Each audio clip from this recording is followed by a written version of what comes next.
Shalom Bapak Ibu Saudara yang dikasihi Tuhan. Seri pengajaran hari ini berjudul Yang Berhak Atas Janji Allah.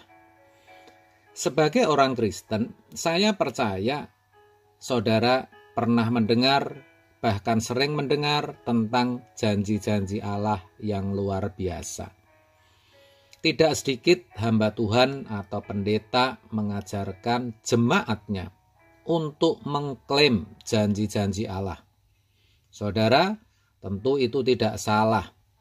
Tapi satu hal yang harus diingat bahwa terkait janjinya, Tuhan memiliki tatanan.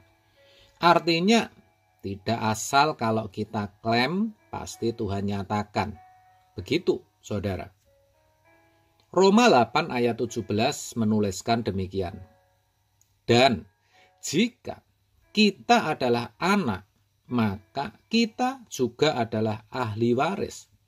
Maksudnya, orang-orang yang berhak menerima janji-janji Allah, yang akan menerimanya bersama-sama dengan Kristus, yaitu jika kita menderita bersama-sama dengan Dia, supaya kita juga dipermuliakan bersama-sama dengan Dia. Dari sini tampak jelas bahwa sebagai anak, orang Kristen sejatinya adalah ahli waris yang berhak menerima janji-janji Allah dan yang akan menerimanya bersama Yesus.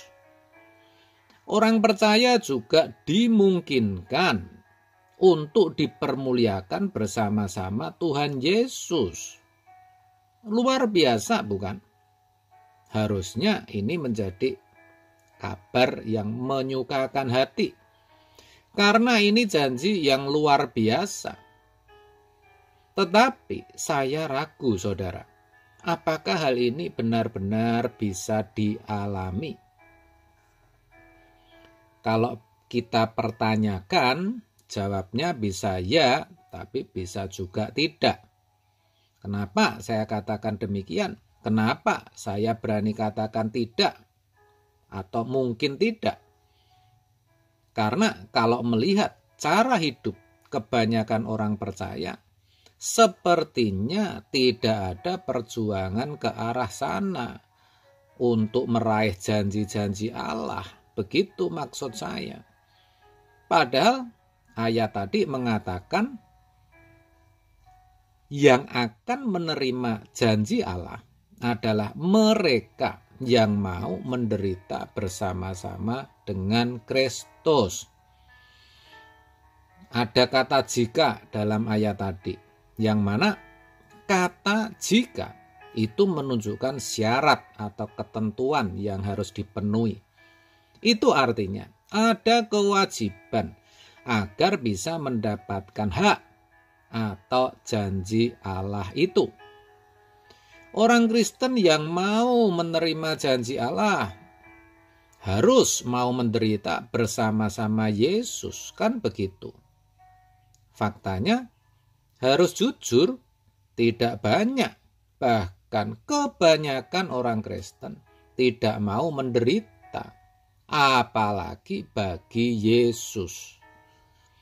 Yang terjadi justru mereka ikut Yesus, cari Yesus, agar mereka tidak menderita. Mereka berharap dengan jadi orang Kristen, masalah mereka bisa selesai. Sakit mereka bisa sembuh, bisa punya keturunan, jodoh, studinya berhasil, dan bisa menikmati segala kenikmatan dunia, atau minimal bisa hidup wajar. Tidak sadar bahwa sebenarnya itu tidak tepat. Itu namanya Kristen oportunis. Kalau hidup mereka seperti itu, kan tidak mungkin akan menerima janji Allah, apalagi dimuliakan bersama-sama dengan Yesus. Jadi harus diakui, saudara, Saya katakan tidak semua orang percaya berhak atas janji Allah. Faktanya memang demikian. Banyak yang mengklaim tapi kan tidak memperoleh. Kenapa? Karena mereka tidak berani menderita. Itu jawabnya. Saudara, janji Allah memang disediakan gratis. Tetapi untuk memperolehnya ada syaratnya yang harus dipenuhi. Ini jarang disadari bahkan oleh hampir semua orang Kristen. Mereka berpikir bahwa janji Allah itu otomatis, satu paket dengan yang namanya kehidupan beragama atau memiliki agama Kristen. Satu paket dengan yang namanya anak Allah. Maksudnya begini, ketika percaya kepada Yesus, pergi ke gereja, mereka sudah bisa disebut Kristen dan otomatis menjadi anak Allah. Bukankah kita sering mendengar orang Kristen disebut anak Tuhan? Lalu mereka sudah berhak atas janji-janji Allah.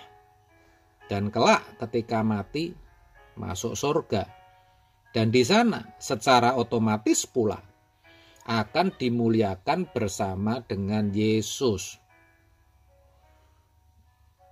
Itu tidak tepat. Lalu yang dilakukan hanya memuji Tuhan.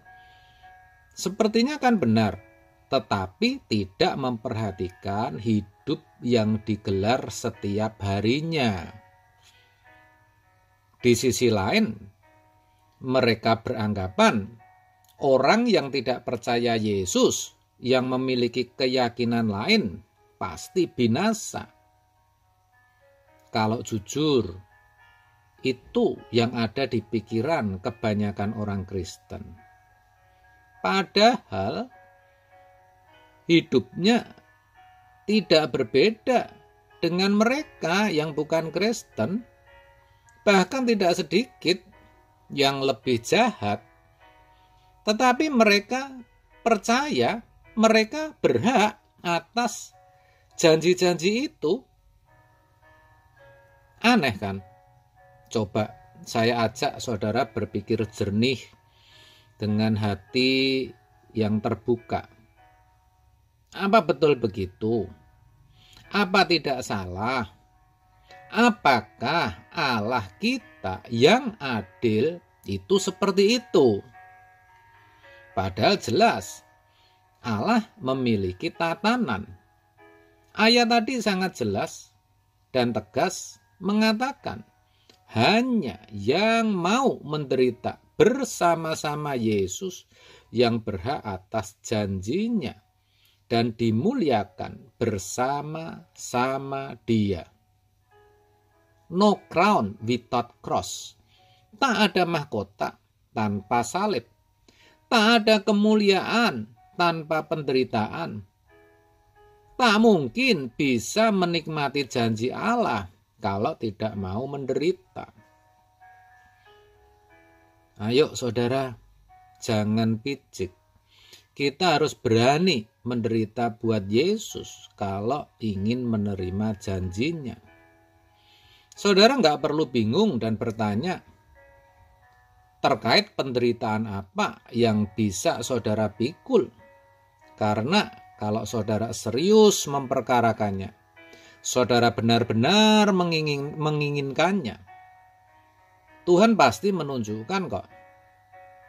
Tuhan itu bekerja dalam segala sesuatu dan Tuhan pasti sediakan peristiwa dan kejadian di mana saudara bisa ambil bagian dalam penderitaannya. Atau gampangnya, kalau saudara tanya Tuhan pasti menjawab saudara. Tuhan pasti memberi saudara kesempatan untuk itu. Itu pasti. Yang penting, minimal saudara mau berubah terlebih dahulu. Berubah dalam mengikut Yesus. Jangan cuma cari untung, jangan cuma cari Yesus hanya untuk memanfaatkannya, hanya untuk mendapat berkat, kuasa, dan mujizatnya. Saudara harus memiliki komitmen itu dulu. Dan percayalah, kalau itu saudara lakukan, Roh Kudus pasti akan menuntun saudara kepada janji-janjinya. Amin. Tuhan Yesus memberkati.